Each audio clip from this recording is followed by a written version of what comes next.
All right, today we're going to talk about the most important relationship you will ever have in your entire life. And no, I'm not talking about a partner or family. I'm talking about the one you have with yourself. We're going to confront that little voice inside your head. You know the one. It can either be your biggest cheerleader or your absolute worst enemy. So, let me just kick things off with a question, and I want you to really sit with this for a second. Would you ever stay in a romantic relationship with someone who talked to you the same way you talk to yourself? I mean, just imagine a partner who followed you around all day just whispering this stuff. You're lazy. You're getting old. Nobody actually likes you. They're all just pretending. You would call that an abusive relationship, right? You would leave immediately. And yet, for so many of us, this is the exact voice we wake up with every single morning.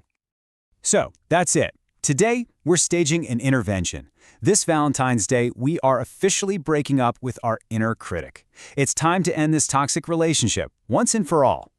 Now, to understand how we can actually do this, we first need to get why that voice is so damaging. And this isn't just about feelings, okay? This is about biology. Let's dive into your brain's threat system. So here's the crazy part. Your brain, it literally can't tell the difference between a real physical threat, like, say, a lion chasing you, and a harsh internal thought. To your brain, when you criticize yourself, it feels like a genuine attack is happening. And check out this chain reaction. It all starts with just one critical thought. Boom. That immediately kicks on your fight or flight response. Next thing you know, the stress hormone cortisol is flooding your system, putting your entire body on high alert. You are, quite literally, attacking your own biology from the inside out. This is so important. This is why that whole tough love idea we try on ourselves just doesn't work. It doesn't motivate us. It just makes us anxious and paralyzed. Because, well, you can't heal a wound by stabbing it over and over again. It just doesn't make sense. So if attacking ourselves is out, what's the alternative? Well, it's a really simple but incredibly powerful tool that I like to call the best friend test. Okay, I want you to actually picture this. Your best friend calls you and they are completely devastated. They just failed at something huge. Maybe they lost their job or got a major rejection. What's your immediate reaction? What are the first words out of your mouth? You'd probably say something like this, right? Something warm and supportive. You'd remind them how strong they are. You'd tell them you're there for them. You would never kick them when they're already down. And right here, this is the heart of the problem.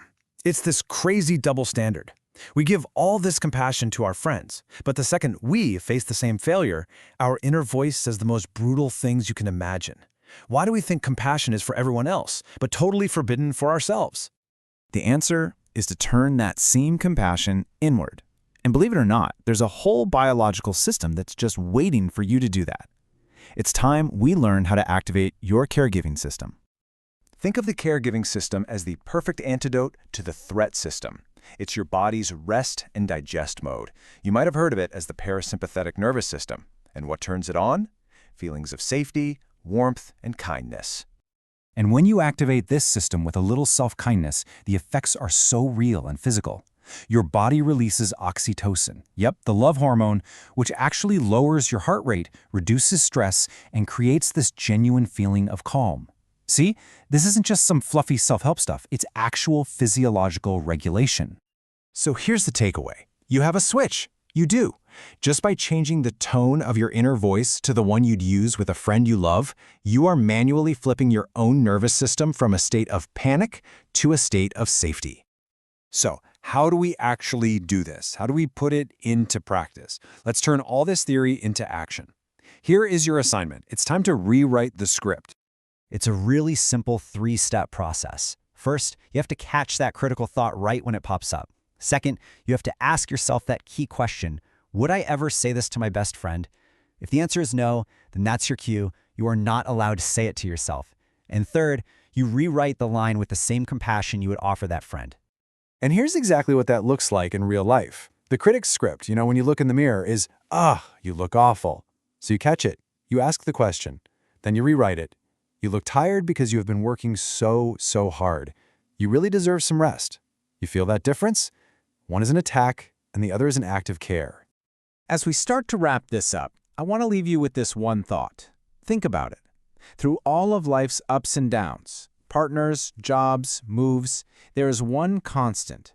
The longest, most intimate relationship you will ever have is the one you have with yourself.